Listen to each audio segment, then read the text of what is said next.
شاہکار سمجھا جاتا ہے۔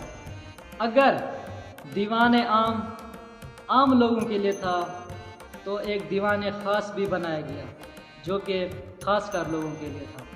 یہ دیوان خاص شہزادوں، جرنیلوں، سفیروں اور وزراء کے لیے بنایا گیا تھا۔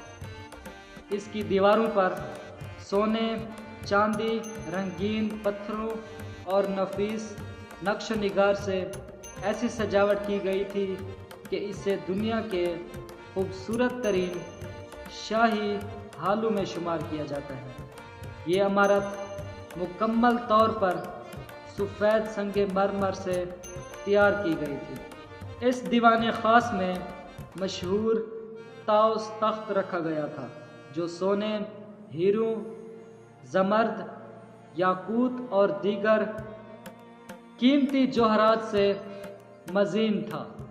لال قلعے کی ایک اور حیرت انگیز خصوصیت نہر بہشت تھی۔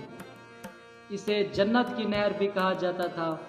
اس نہر کو مصنوعی طور پر بنایا گیا تھا کیونکہ دریائے جمنا کا تازہ اور ٹھنڈا پانی اس مصنوعی نہر کے ذریعے شاہی محلات کے کمروں کے اندر سے گزارا جاتا تھا تاکہ شدید گرمیوں کے اندر کمرے قدرتی طور پر ٹھنڈے رہیں۔ یہ ایسا سسٹم پوری دنیا میں بہت ہی کم محلات میں تھا اور یہ مغل دور کے انجینئر کا ایک حیرت انگیز نمونہ بھی تھا۔ اس کے بعد ہم سیدھا چلیں گے رنگ محل پر۔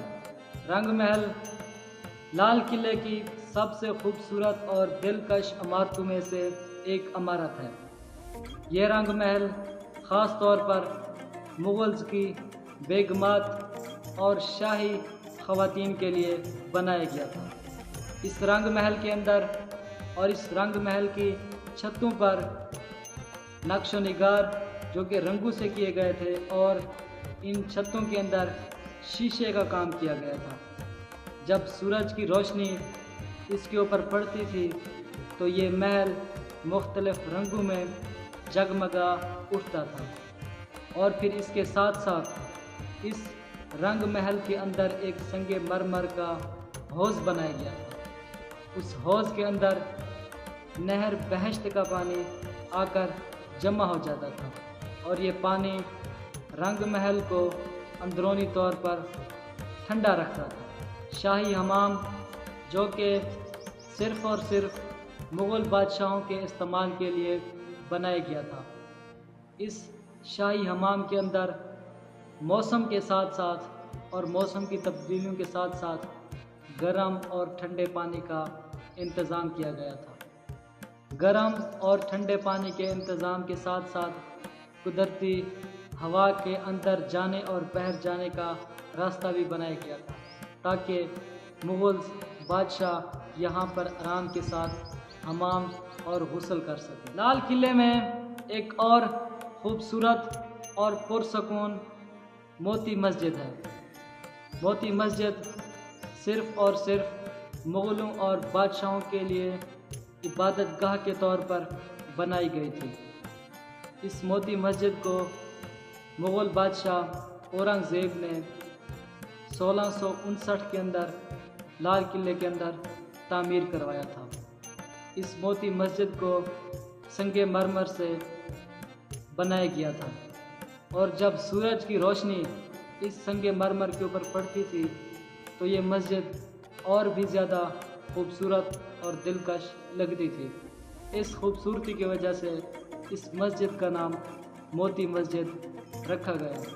مغل بادشاہ شاہ جہان نے لال قلعے کے اندر ایک باغ بنوایا تھا۔ اس باغ کا نام تھا حیات بخش باغ، یعنی کہ زندگی بخشنے والا باغ۔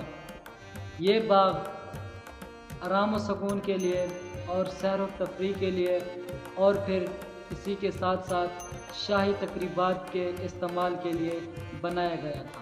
بادشاہ شاہ جہان نے اس قلعے کو ایک خوبصورت اور دلکشش بنایا تھا۔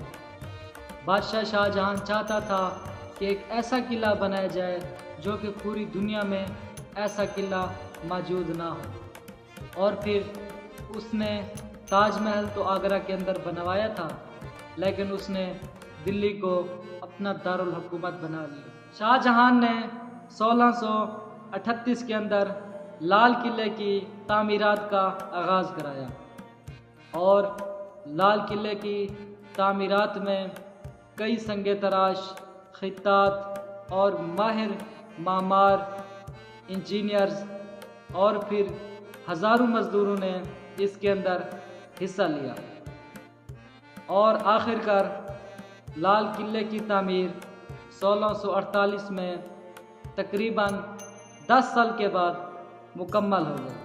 امید کرتا ہوں آپ سب کو ہماری آج کی ویڈیو بہت ہی پسند آئی ہوگی، اور آپ نے ہماری آج کی ویڈیو سے بہت کچھ انفارمیشن حاصل کی ہوگی، لاہور کے بارے میں، بادشاہی مسجد کے بارے میں، اور پھر اسی طرح بادشاہی مسجد کو کس نے تعمیر کیا اس کے بارے میں، اور پھر برِ صغیر کے بارے میں، برِ صغیر کی 1000 سالہ ہسٹری کے بارے میں ہماری ویڈیو اس چینل کے اوپر آلریڈی اپلوڈڈ ہے۔ اس چینل کو اوپن کیجئے اور برِ صغیر کی 1000 سالہ ہسٹری کو دیکھیے۔ اگر آپ ہمارے اس چینل کے اوپر نیو ہیں تو اس چینل کو سبسکرائب کیجئے اور بیل آئیکن کے بٹن کو پریس کیجئے۔ ملتے ہیں نیکسٹ ویڈیو میں، تب تک کے لیے اللہ حافظ۔